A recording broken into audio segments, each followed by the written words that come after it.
Hello, welcome. Let's try to solve another Leetcode problem. 2340, minimum adjacent swaps to make a valid array. So for this problem, we are giving zero index integer array nums, and we can swap adjacent elements. So we're gonna swap the adjacent element to perform all nums, and a valid array needs to meet the following conditions. So the largest element should always be at the right side, and the smallest element should always be at the left side. So what do I mean is that we can find any other element. If it is the largest element, it's going to be at the right side.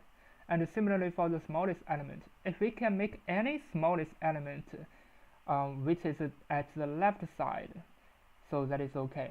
So that's going to be a valid that's going to be a valid result, and we just need to return the minimum swaps required to make nums a valid array.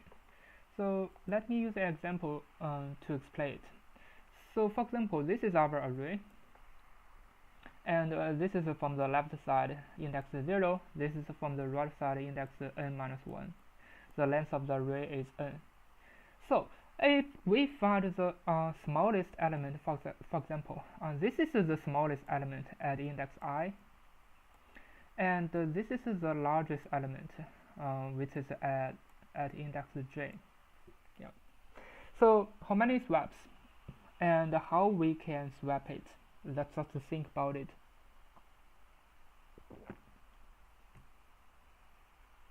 First, for the smallest element at index I, how many swaps we can make it at the left side? So definitely we're gonna, from I, we're gonna go to the left side directly, because this is the greedy idea, because we're gonna return the minimum swaps. So for this j, definitely it's gonna go to the right side. So for I, so how many swaps?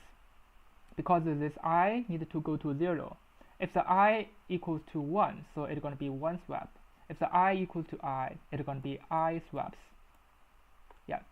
So it means if this I is the smallest number at this position, if it go to the left side, it's going to be I swaps.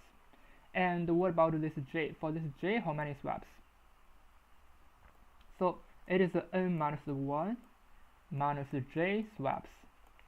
Yeah. So what is the total swaps?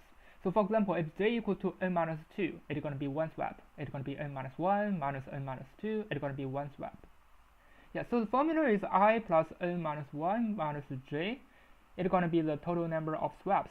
If I is at the if I is close to the left side, j is close to the right side. Yeah. So this is one case.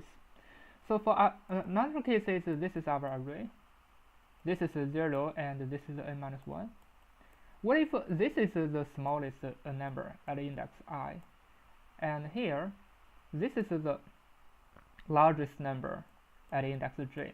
I mean, there is an overlap. So what happens for here?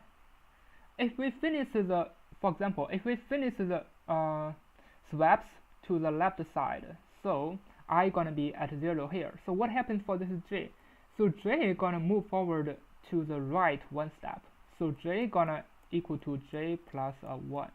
So for I, it is the same formula, but for j, it is 1 step closer to the right side. So this means if I is more than j, so how many swaps? It's going to be I plus n-1 minus j minus 1. Because while we are swapping I, there's an overlap with j, so this means the index j is going to move forward to the right 1 step.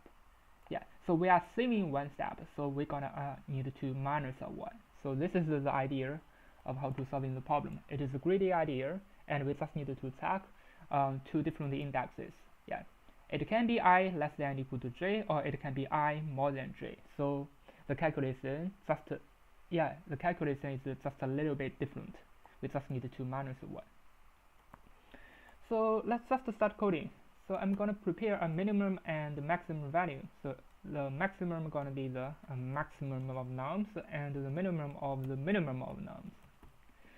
And let's just prepare maximum index and minimum index because we need to have that.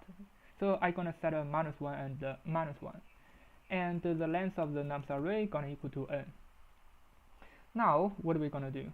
Yeah, we're gonna check the numbers one by one. So for I in range n, length of the nums. From this loop, this is just a for loop, and the length of the array is 10 to the power 5. So this means we can solve the problem by using on time. Yeah. So we're gonna check one by one to find the maximum and the minimum value. Yeah.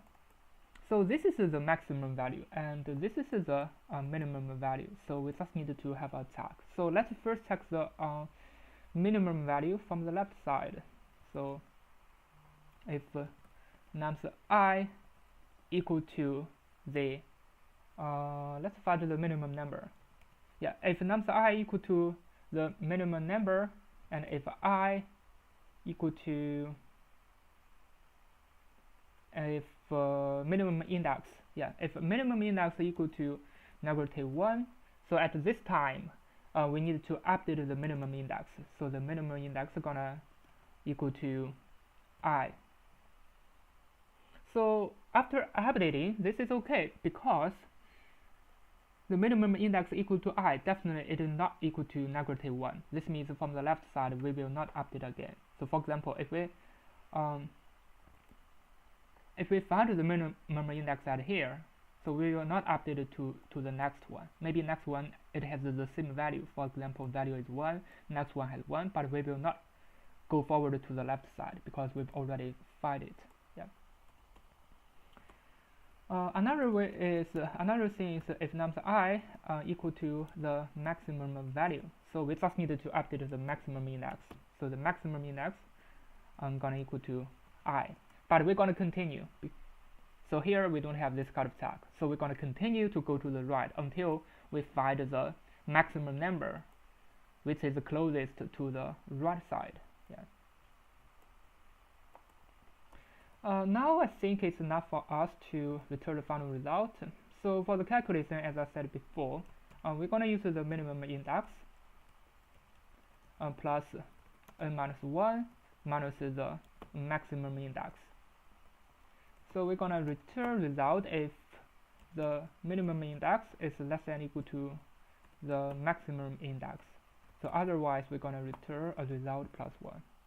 So this is exactly what I explained in the drawing. So this is the formula before, and for the next one, if I is more than j, so the formula gonna become this one minus a 1. Let me try to run it to check if it works. Oh, it didn't. Let me check that. This is 8, and yeah, because it should be -1, and I give +1. Definitely, it is wrong. Yeah. So in my explanation from here, we need to minus a 1 because it has already moved one step to the right side. Yeah. Now as you can see, it works. Now let me just submit it to check. As you can see, it passed for all testing cases, and it's pretty fast. So for this problem, I think it is a really good problem for interview. For one thing, we used the greedy idea. For another thing, we need to classify it into different cases, and the answer is going to be really easy to calculate. The time complexity is O(n), and the space complexity is just O1 because we didn't use any extra space. I think that's all about it. Thanks for watching. See you next time.